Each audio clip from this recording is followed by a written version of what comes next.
Hello and welcome to another Travel Risk Management Health, Safety and Security Advisory Tip. My name's Tony Ridley, Editor-in-Chief at TravelRiskManagementSolutions.com. Travel monitoring and tracking means many things to many people, despite the modern construct or the evolution of the ability to know and understand where your travellers are travelling to, whether it be from a management or a traveller perspective. Still is misunderstood. First of all, there's debates over privacy, whether you have entitlements or it's Big Brother or it's some pervasive government tracking, monitoring, and there'll be microchips embedded into individuals. The problem and the reality is that both the providers of the services and the users of the services have failed to communicate effectively to those most impacted, and that is the travellers.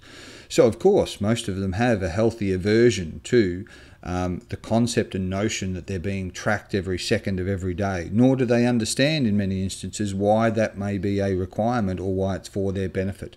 So again, it's a bit the cart before the horse process. Organisations need to better inform their individuals on the strategies, their concerns, their health and safety obligations and their security objectives, to make a managed environment and extend the same duty of care, responsibility, environmental, corporate social responsibility, whatever terminology you wish to reference. They wish to expand that managed environment for their employees to include travel.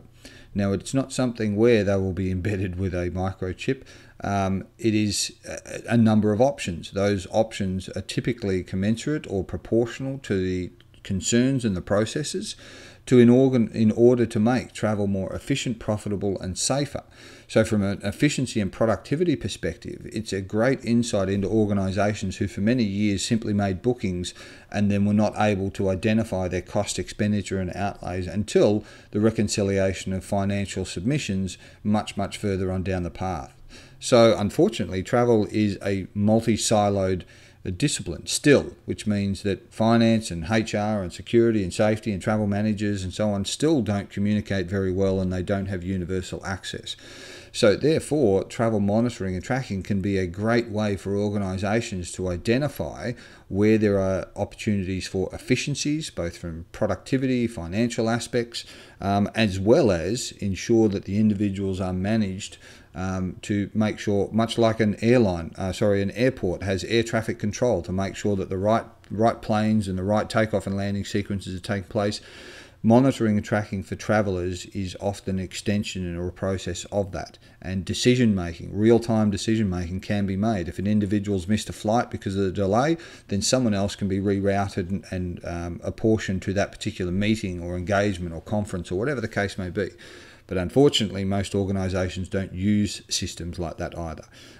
Whilst they have benevolent and expectations or concerns over the safety of their individuals, they forget or don't realise that many of these systems can be used in many ways for multiple departments, and one or two people end up having access to it, and it's not 24/7, and then it ends up becoming almost an admission of guilt that yes, you saw a problem, so you monitored everybody, but nobody was actually watching it all the time or getting the right alerts, or it wasn't calibrated in accordance with the threats and hazards potentially associated on the ground, or it wasn't backed up with sufficient resources to make it an effective system.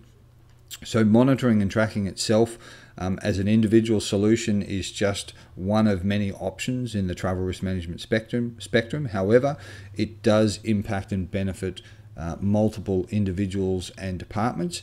Unfortunately, it's not communicated that well. So individuals need to be informed as to how that decision was made, why it benefits the individual, and then see on a regular basis the benefits associated to not just knowing where the individuals are, but improving the business processes.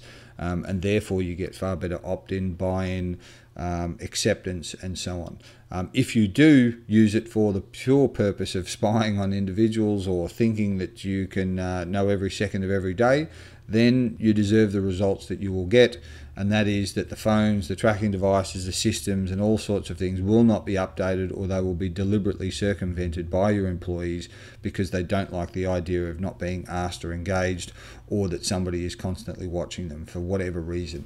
It's not because they're duplicitous, it's just that human nature being as it is, people don't like being watched without their permission and not knowing and being aware of all of the issues associated. So once again, thanks very much for joining us for another Travel Risk Management Health, Safety and Security Advisory Tip. For more information and videos on this subject, please visit the website at www.travelriskmanagementsolutions.com. Thanks, and that's all for now. Goodbye.